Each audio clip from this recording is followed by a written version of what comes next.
قرآن پاک کی آیت ہے لَقَدْ مَنَّ اللَّهُ عَلَى الْمُؤْمِنِينَ إِذْ بَعَثَ فِيهِمْ رَسُولًا۔ اللہ پاک نے ارشاد فرمایا کہ میں نے مومنوں پر احسان کیا کہ اپنا پیارا محبوب عطا فرمایا۔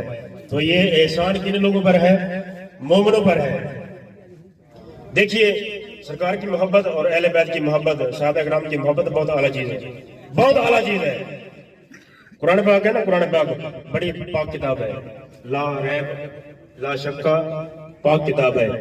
اس کو رکھنے کے لیے پاک ٹوکری کی ضرورت ہے، پاک رحم کی ضرورت ہے، پاک ٹوکری کی ضرورت ہے، پاک غلاف کی ضرورت ہے، پاک کپڑے کی ضرورت ہے۔ ایسے ہے نا؟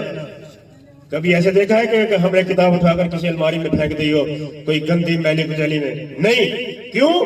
کہ یہ پاک کتاب ہے، اس کو رکھنے کے لیے پاک جگہ چاہیے۔ بڑی نکتے کی بات ہے، پاک چیز کو رکھنے کے لیے پاک جگہ چاہیے، پاک کتاب رکھنے کے لیے پاک جگہ کی ضرورت ہے۔ اور سنار سے زرگر سے جب ہم زیورات لیتے ہیں سونے کے، تو وہ پکوڑے بیچنے والی ردی میں دیتا ہے؟ کبھی نہیں دیتا۔ کیوں؟ کہ چیز بہت اعلیٰ ہے، اعلیٰ چیز ہے، تو وہ بڑے اعلیٰ کوڑے کاغذوں میں لپیٹ کر اور بڑے اعلیٰ بکس کے اندر بند کر کے دیتا ہے۔ کیوں دیتا ہے؟ کہ چیز اعلیٰ ہے، اس لیے دیتا ہے کہ چیز اعلیٰ ہے، چیز اعلیٰ ہے۔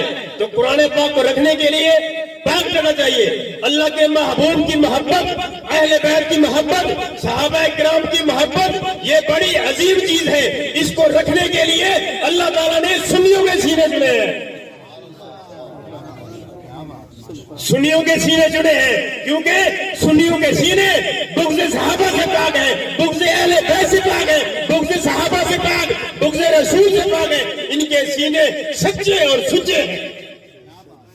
اس لیے اللہ تعالیٰ نے اپنے محبوب کی محبت، اہل بیت کی محبت، صحابہ کرام کی محبت سنیوں کے سینوں میں رکھی ہے، اور سنیوں کے سینوں میں رکھ کر مہر لگا دی ہے، اے سنیوں تم نے ہی سرکار کا جشن منانا ہے، تم نے ہی صحابہ کرام کا جشن منانا ہے، اور تم نے ہی اہل بیت کا جشن منانا ہے۔